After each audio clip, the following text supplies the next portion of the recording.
everybody. Welcome back to The Tipsy Ghost. We're your tipsy hosts, Sarah, and Lindsay. Hey, guys. Hello. Hello. After our trip to Omaha, well, actually during our trip to Omaha, we were in the Museum of Shadows. We were. And we were walking around the back. We were talking about clowns. And I said, what's the name of this clown in the Terrifier movie? Do you remember me asking you that? Yes. And we later Googled it because we couldn't have our phones out there. But we figured it out, and his name was Art. Yes, Art. Had you guys ever watched the Terrifier movies? I have not seen it. No, I have not. Okay. Have you? Well, no, I hadn't before, but I decided to watch Terrifier 2 because it was free on Hulu, I believe. Oh, I might have to watch it if it's free on Hulu. Yeah, I wanted to watch, obviously, the first one, but I had to rent it on Prime, and I can still go back and do it. And I might now that I've seen the second one, but I was surprised to see it's very gory, very much of a slasher film. Kind of reminds me of Saw, like that whole franchise. Mm-hmm. I heard it was gory because people were like throwing up in the theaters. Oh, I watched it by myself in my room. I didn't throw up anywhere. I'm so glad to hear you did throw up. No, but I've never been like a horror movie lover that likes all the gore. Yeah. I love Saw. You did? I love the whole franchise. You would love the Terrifier movies then. Okay. I mean, I'll watch it because I thought it was interesting and there's some scary parts, but I don't think he says a single word. That would be my ideal part. Yeah. In a movie. I'm trying out for Art. He just smiles creepily. Well, it's the makeup that smiles for him. There's several like creepy movies. And the other one that's coming out is The Evil Dead, which is a franchise that's been around for a long time. Mm-hmm. I have not seen those either. And I don't even know if I can call myself a horror movie lover because I've never seen any of those. I feel left out. I don't know if I've seen them either. The first one came out many, many years ago. Like the 80s, right? Yeah, I was going to say 70s, 80s, but something. Don't correct us. We'll figure it out. We know that you can sit there and Google it, okay? I'm going to watch it, okay? But there's a new one out in theaters right now that I saw a preview for, Mm-hmm. and it actually does look really pretty scary. Okay. Maybe I'll have to catch it. Maybe we can watch it together. Maybe so. You guys want to go on a date? I would. I don't know why Boydson turns and looks at me. Because you want to go. Oh my gosh. Yes. Okay. Let's go on a movie date. It's official. Also, Insidious is releasing an Insidious 5. I haven't seen 2 through 4. I loved Insidious. I've seen 1 and 2. I've told y'all how I feel about Insidious. I can't do it. You don't like it?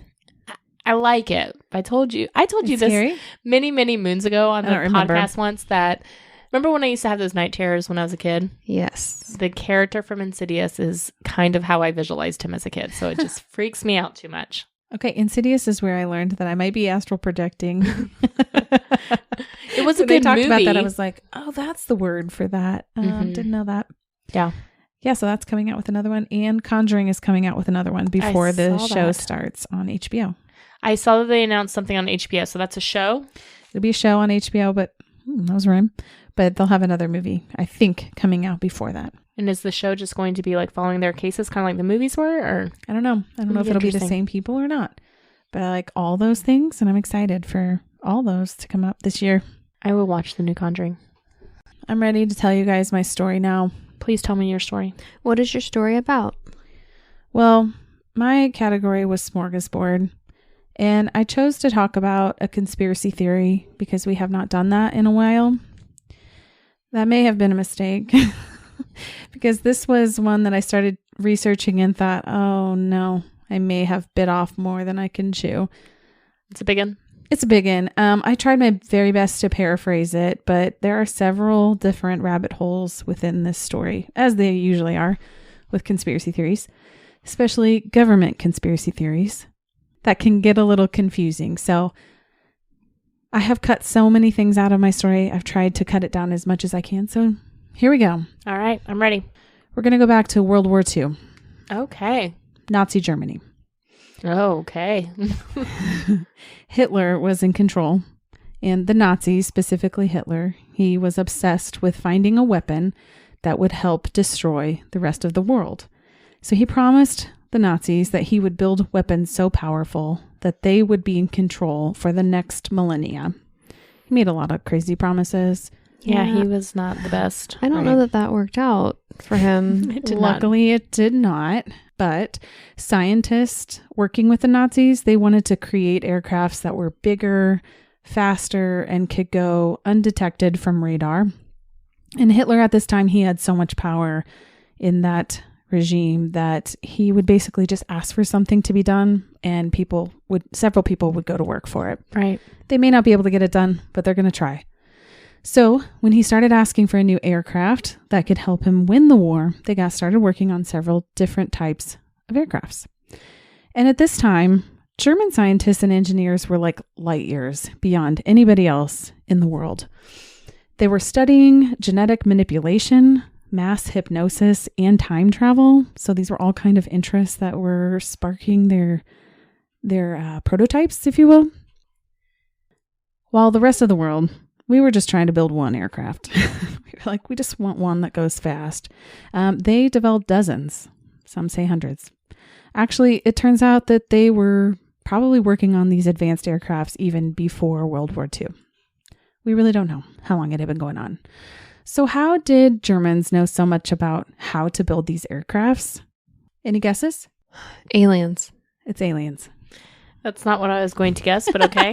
What would you have guessed? I was going to guess that they had been working on this since they lost World War I and had been developing it in secret for years, waiting for another chance. They very well may have been, but aliens, okay. why were they so much better than everybody else? Alien technology. Now, the real question is, why did the aliens choose them to give their technology to? Again, I was questions. going to say that Germany was famous during this era for stealing stuff from other countries.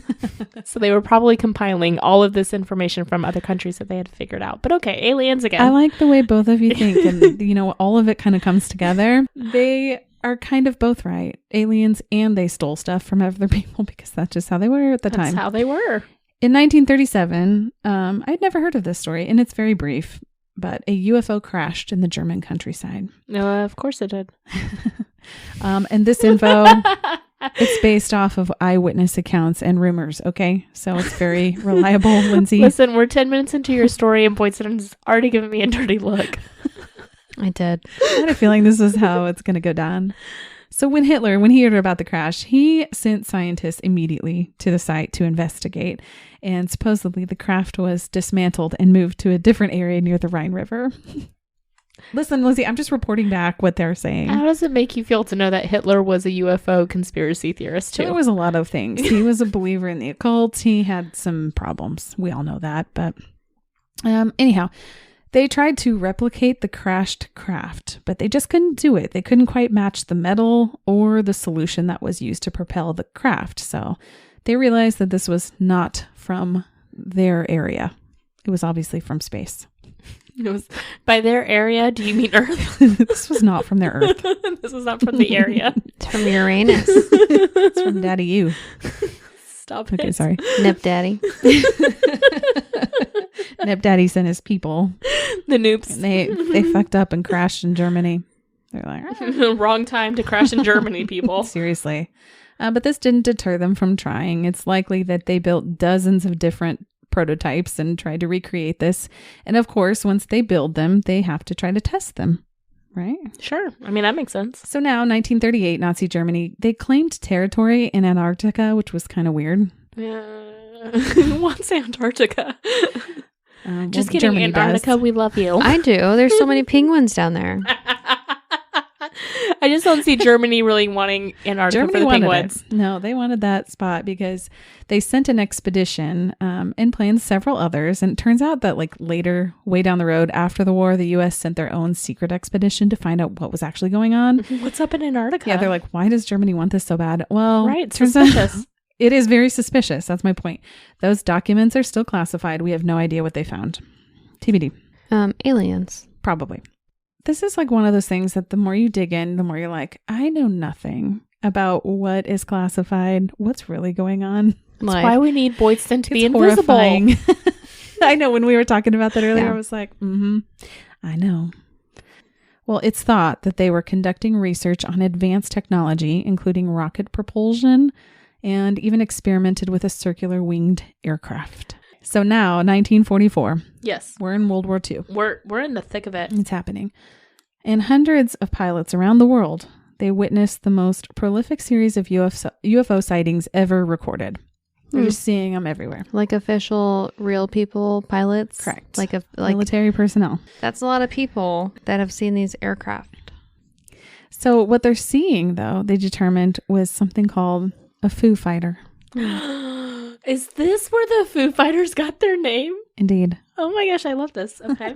So the Foo Fighters, these were mysterious balls of fast-moving light that were seen in front of the aircrafts near the wings, and they were probably experimental machines created by German engineers, and they may have been remote controlled. Obviously, we don't know much about them because it's all classified. In the 40s? Correct. It has to be alien technology. So they may have been remote controlled, and they were thought to cause electromagnetic interference, likely used to distract the pilot or cause a plane crash. In case you're curious too, the name Foo was basically a nonsense word that was created by a cartoonist in Germany. And eventually the word just kind of stuck, like fetch. And now they are a great band. Yeah. Stop trying to make fetch. They made it happen. Listen, Foo Fighters, the band, made Foo happen. They did. So these Foo Fighters, they were witnessed by different types of people, as I mentioned, and some were dismissed as hallucinations due to the heat. Some were taken seriously, and the ones that were taken seriously were investigated by scientists, because that's what makes it official. Scientists. Some thought that, like Boyston mentioned, these were alien aircrafts. Mm-hmm. Interestingly enough, the spotting of Foo Fighters continued after the war, and the U.S. created 2 different projects, secret projects, to investigate these sightings. More secrets. One was Project Blue Book, which is fascinating, and we'll have to get into that another time. Okay. Down a rabbit hole. 1946, another mysterious aircraft was called the Ghost Rocket, and these were rocket or missile-shaped UFOs that were sighted near Sweden and Finland. There were approximately 2,000 sightings between May and December of 1946. 200 of these were actually verified with radar returns, and authorities recovered physical fragments that they believed to have come from rocket ships, or ghost rockets. Some people think that they were made in a German rocket facility and just were long-range tests that were spotted. That's pretty far away, if you think about it, from Finland and Germany. Yeah. At that time, anyhow. Right. And during the 1940s, probably the most famous weapon that you'll hear discussed is known as Die Glocke. You're welcome. I get to use my German here a little bit. Beautiful. What do you think does that mean? I have no idea. The bell. Okay. Yeah. So we know that they were trying to develop this Die Glocke, and it was a top secret Nazi weapon, or a Wunderwaffe. Wonder weapon. Okay. I was like, now you're just showing off. let the record show that did not come from me. The German words just crack me up. I love when you speak German because the words sound so funny. They are very funny. I know. They don't sound funny when they're actually from Germany, the people speaking them, and they're like used in a sentence. Right. But, so one author named Nick Cook, he claimed that Die Glocke was, that was me speaking German, was 12 feet by 9 feet and incorporated high-speed rotating cylinders and contained a liquid metallic substance that was highly radioactive. It was also thought that Die Glocke could create a rift in dimensions and space in hopes that it would time travel. What? So they're saying it could fly so fast it could go through time and space. Correct. Okay, the Flash is on board. I got it. So we know that the bell, or Die Glocke, was a propulsion device. It was like the motor, if you will, for the aircraft. But we weren't really sure if it was a bomb that they were trying to use. Like, were they going to fly it over a country and drop it on them? Or was it just used for the craft? We don't really know. Cook claims that the scientists who worked on the bell either died from side effects of the radiation, because we all know that that turned out terribly for many people. Radiation is bad, yes. Right. Or they were, quote unquote, wiped out close to the end of the war. So they couldn't share the secrets? Yes. Some government. Mm-hmm. Towards the end of the war, Hitler wanted to hide these top secret weapons because he was just convinced that everybody wanted his weapon, his Wunderwaffes. I'm sure they did. I mean, they sound sorry. special. They sound fun. It sounds like wonderful. They kind of are. That's what it I means. heard Wonder Waffles. Yes. Wonder That's waffles. basically how it's spelled. Mm-hmm. So he did this by moving these weapons to different underground bunkers that were often built inside of mountains. Clever. Okay. Mhm. He moved the most important pieces to Wrocław. Wrocław. Mm-hmm. W-R-O. Doesn't feel like a normal... It's a dream destination. It sounds like White Claw. Yeah. Okay. It's the White Claw. It's in southern Poland, and it is under the mountain, and they've called it Deriza, or the Giant. And it's in the Owl Mountains in southern Poland, as I mentioned. So this kept them safe from aerial detection from their enemies, who were obviously trying to steal these special weapons. Deriza was built as a command post for the Germans, meaning it didn't exist at all as a mine or anything beforehand. They specifically built it for this. And it was likely built by prisoners of the Holocaust and housed many top secret German documents.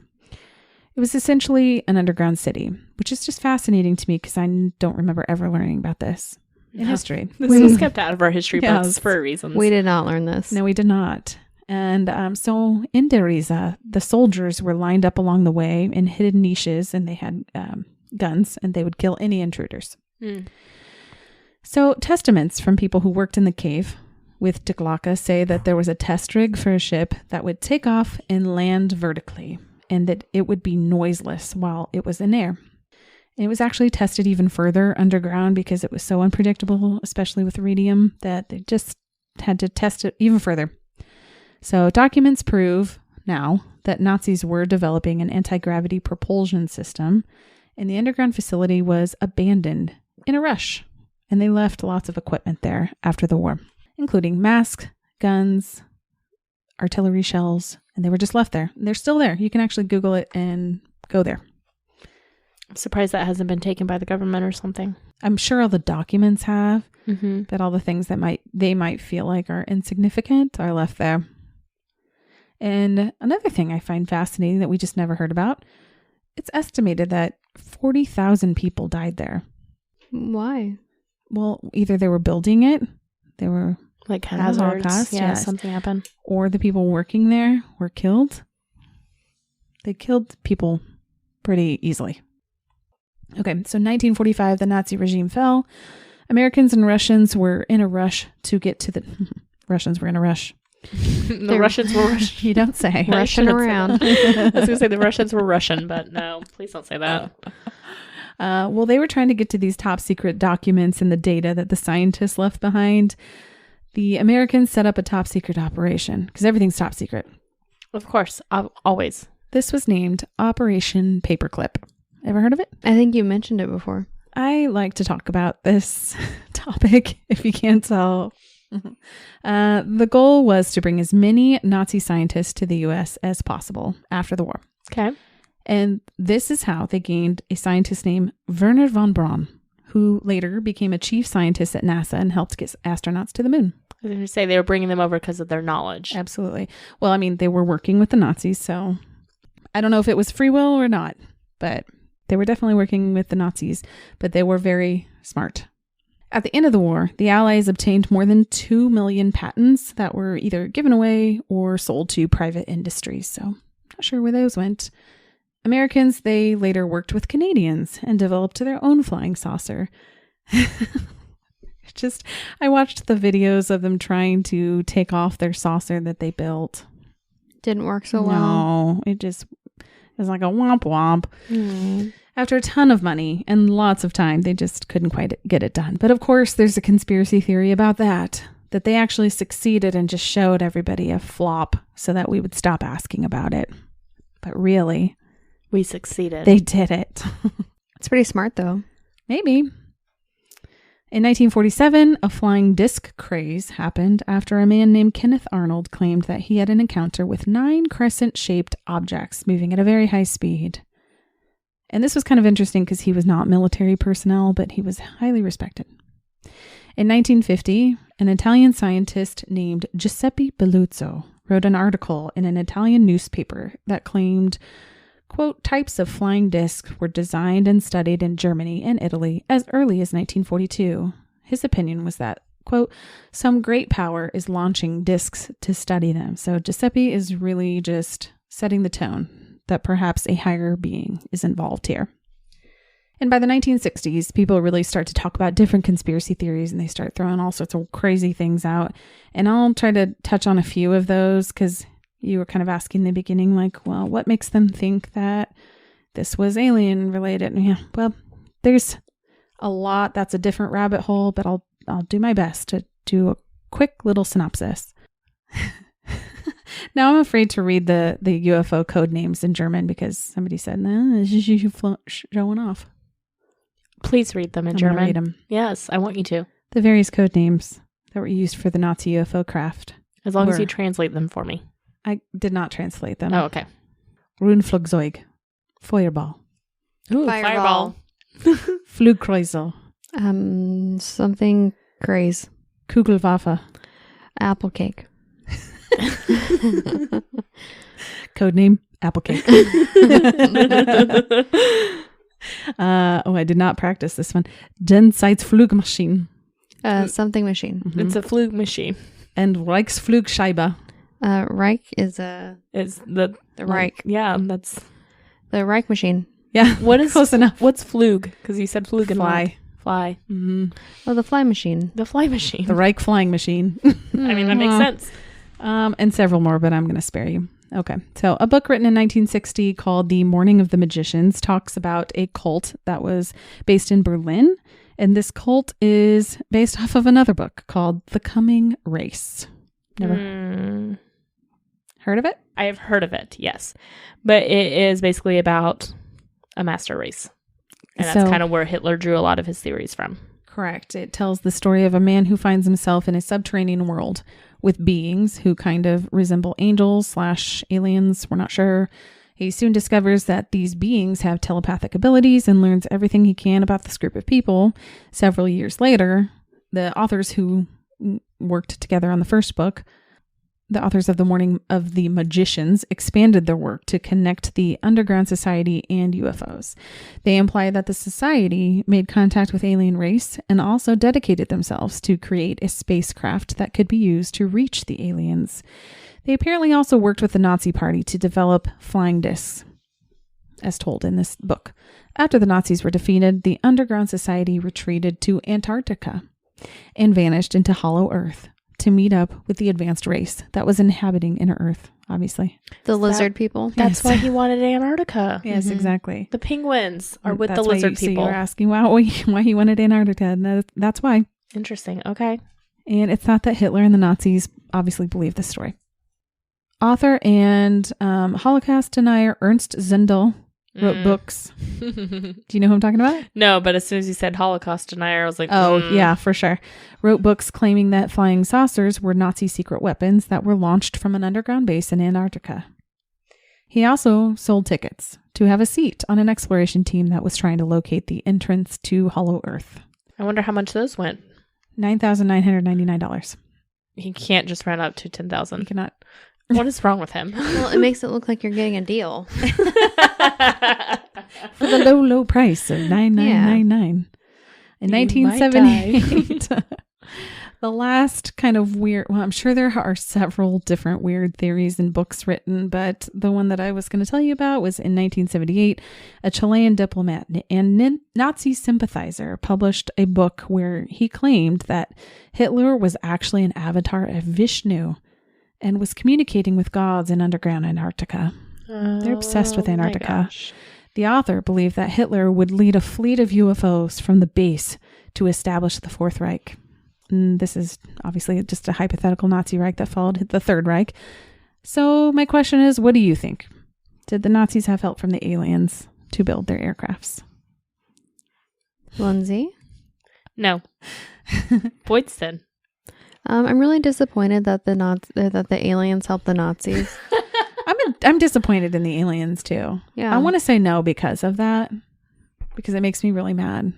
Why'd you choose them? They suck. Right. You chose the wrong side. For real. Is it just because they were living underground and apparently they were the only people who knew it? And also, why would you want to live in Middle Earth? It sucks there. Well, they said it was like some utopian world. But I know better. Do you think It's Middle Earth burning actually magma. exists? It's burning hot right? magma. It's not the man's holding the core. Oh, Do you boy. think this place exists? Middle Earth. I don't know. I don't know that it was in the middle of the earth. I think it was probably some place that we are not allowed to go to. We're not privy to. Gotcha. Like in a mountain. I think that's fascinating that they hid things in mountains.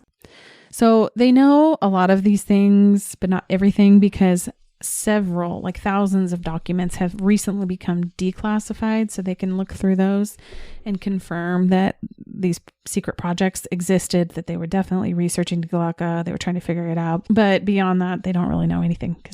Are they classified still by the German government? They found them in Poland, Oh, okay. so I don't know. I wonder if they're classified by like NATO and like they don't want another country to get a hold of Hitler's plans. I mean, I would hope so. Yeah. You can go on and look at the scientist plans for different aircrafts. Rocket propelled airplanes at that time was totally unheard of. It's fascinating to hear of this stuff that was going on during World War II. I know. And how we only know just a little bit. Yeah.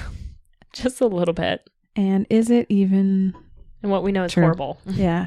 I mean, not the Holocaust, but like just all the secret projects and stuff. You just wonder what is true and what is not. Well, I think this is fascinating. It gives me much more things to think on and imagine. Good. And thank you. You're welcome. Yes, thank you for that conspiracy down to Middle Earth. You're welcome. And to Daddy Nep. Nep Daddy. Nep Daddy. Stop calling him Daddy. Nep Daddy's Planet and back. All right, guys, thanks so much for tuning in this week to our smorgasbord episode. You can always find us at thetipsyghost.com with our socials linked from there, or send us an email at thetipsyghost@gmail.com. Please give us a 5-star rating and a great review anywhere you listen to podcasts. We really appreciate it, and it really does help. All right, guys, thanks so much. We will catch you next week. Okay, bye. Bye.